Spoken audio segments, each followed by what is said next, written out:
Ассалаумағалейкум. Есімім Сакен Аманов. 90 жылы туылғам. Қазақстанда стрит воркаут бағытында спортты дамытып Қызылорда қаласы бойынша. Бұл стрит воркаут бағыты турникте, брусьяда және отжимания түрінде істелінетін жаттығулар. Бұл далада істелінетін, стрит площадкаларда істелінетін жаттығулардың түрі. Бұл жаттығу өз салмағымен істейді адамдар көбінесе. Және қосымша жүгут, резина, қосымша салмақ 16 килограммдық, 32 килограммдық ермен істеуге болады. Денсаулыққа өте пайдалы, таза ауада істелінетін жаттығу. Жас талғамайды, үлкен кіші демейді. Бұл спортта, стрит воркаутта травма опасность дейтін жағдай өте аз болады. Өйткені адам өзінің салмағымен жұмыс істейді. Және денсаулыққа өте пайдалы, таза ауада істейтін жаттығу болғандықтан. Бұл спортпен айналысып жатқаныма 6 жыл болды. 6 жыл ішінде бұл спортты мен жақсы тани білдім деп ойлаймын.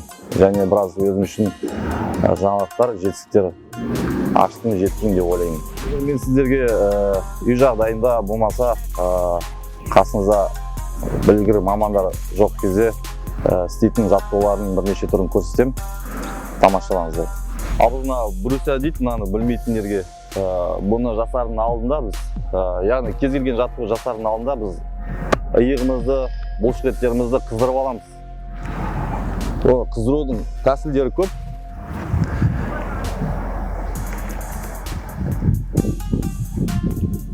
Осылай асықпай қыздырып, қолдың артқы бұлшықеттерін брусьяға шығатын кезде көмектесетін бұлшықеттер, соларды қыздырып аламыз. Қазір біз жасайтын жаттығу кеуде бұлшықетіне жасаймыз. Бұның техникасы көтерілген кезде аяғымыз артқа қарай шалқаймайды, тік тұрады, немесе алға қарай жылжып тұрады. Бұл сіздің кеуде бұлшықетіңіздің неғұрлым жақсы жұмыс істеуіне көмектеседі.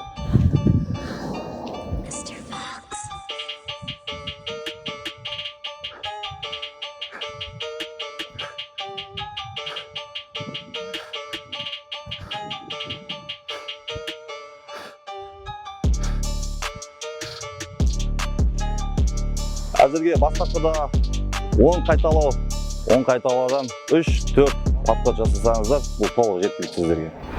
Бұл кеуде бұлшықеті мен трицепске арналған жаттығу.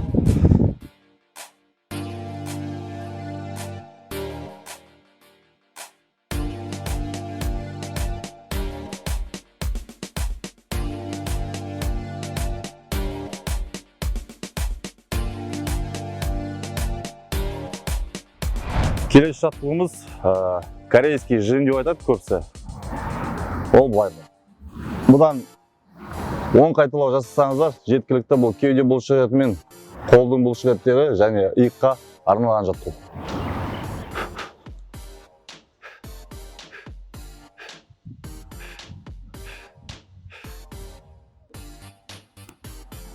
Келесі жаттығуымыз бұл кеуде, қолдарға арналған. Яғни барлық жаттығулар кеуде мен қолға арналып отыр қазір жағдайда. Бұл өте оңай жаттығу. 15-20 рет қайталасақ жеткілікті.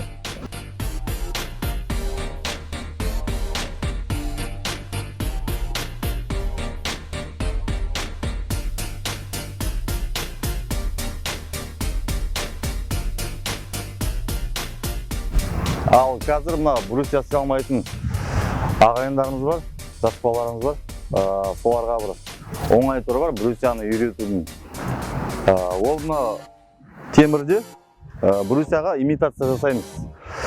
Яғни қолымызды мына жерден шет жағынан ұстаймыз да, түсіп, жамбасымызды ары қарай кіргіземіз. Сол кезде біз көтерілген кезде мына трицепсімізге нагрузка түсетін болады. Бұл сіздің алдағы уақытта мына брусьяға үйретуіңізге жақсы септігін тигізеді. Кет. Артқа қарай кіреміз. 1, 2, 3, 4, 5, 6, 7, 8, 9, 10, 11. Қазір сіздерге отжимания 2-3 түрін көрсетем. 10 қайталаудан. Бұл ең оңай, ең алғашқы бастайтын, новичоктарға бастайтын жаттығудың түрі. Так, біріншісі кет. Кәдімгі полный подпен ұстаймыз. Немесе ашық қылып тастаймыз былай. Бұла 10 қайталау жасаймыз. 1, 2, 3, 4, 5, 6, 7, 8, 9, 10. Демді ұмытпаймыз. Осылайынан 1 минут, 2 минут дем аламыз да, келесі жаттығуға көшеміз. Қолымызды екі жанға жіберсек болады, артқа да жіберсек болады. Қазір жанға істейтін кеуде, таза кеуде бұлшықетіне істейтін жаттығу істейміз. 1, 2, 3, 4, 5, 6, 7, 8, 9, 10. Осылайынан жаңағыдай 1 минут, 2 минут дем аламыз. Және қолымыз шынтағымызды жағымызды ашпаймыз, арт жаққа қарай жүреміз. Ол былай.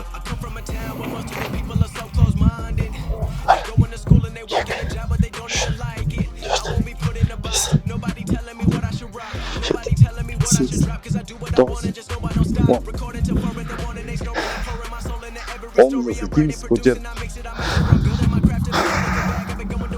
Мына қан тамырларымызға, бұлшықетімізге кислород жібереміз. Яғни бұлшықетті қалпына келтіреміз. Бұлшықет қоғамыз. Осындай әдістермен.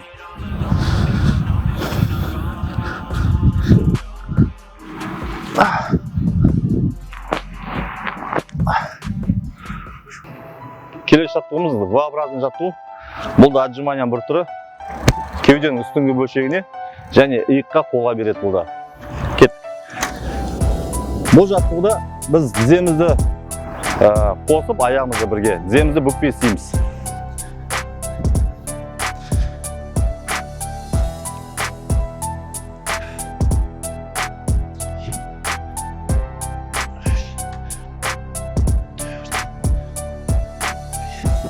Келесі жаттығымыз бұл да кеуде бұлшықетіне арналады. Бұл жаттығудың ерекшелігі, біз қолымызды алмазды қуаттық, бірақ біз қазір темірді ұстаймыз. Кейде бұлшықетін бұл жинақтайды және ортаңғы сызығын бөледі.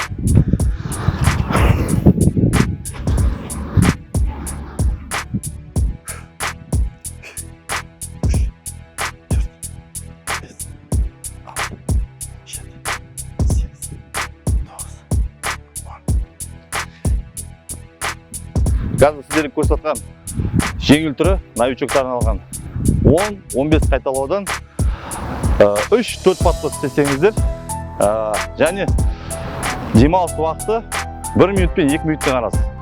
Ал енді қазір істейтін жаттығымызда жгутпен. Бұл жгут өте ыңғайлы.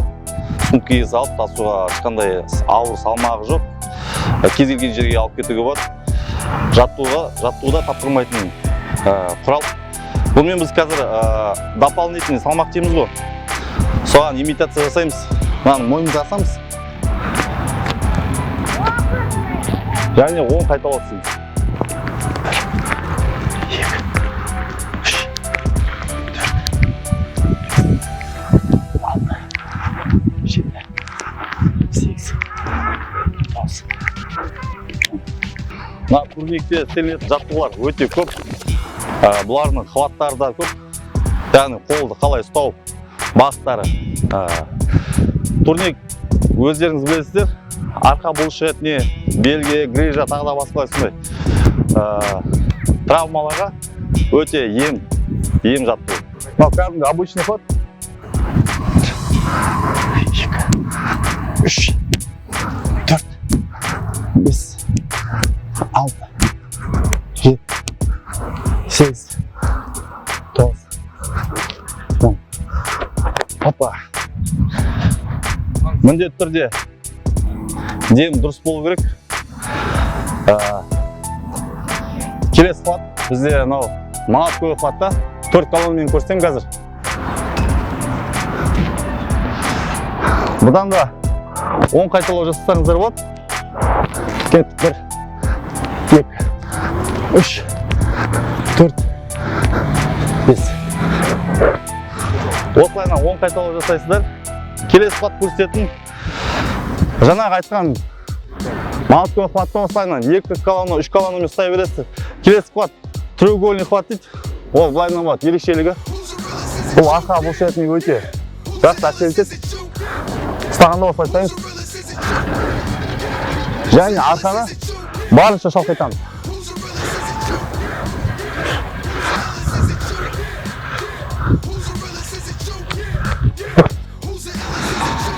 Осылайынан 10 рет қайталаймыз.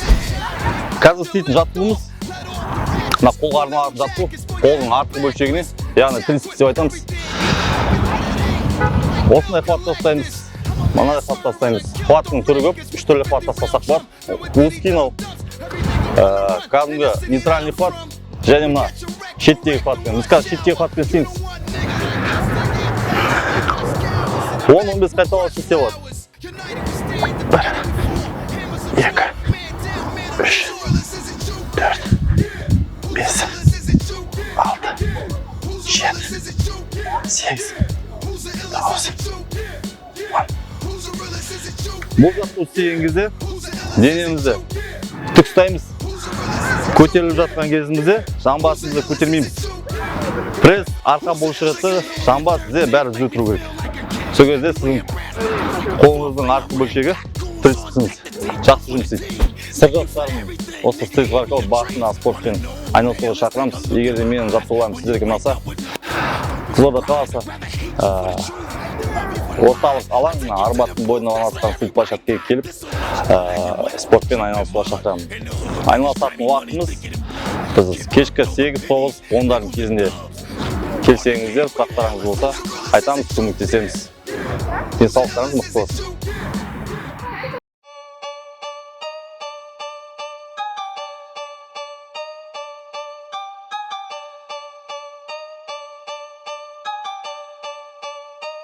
Mr.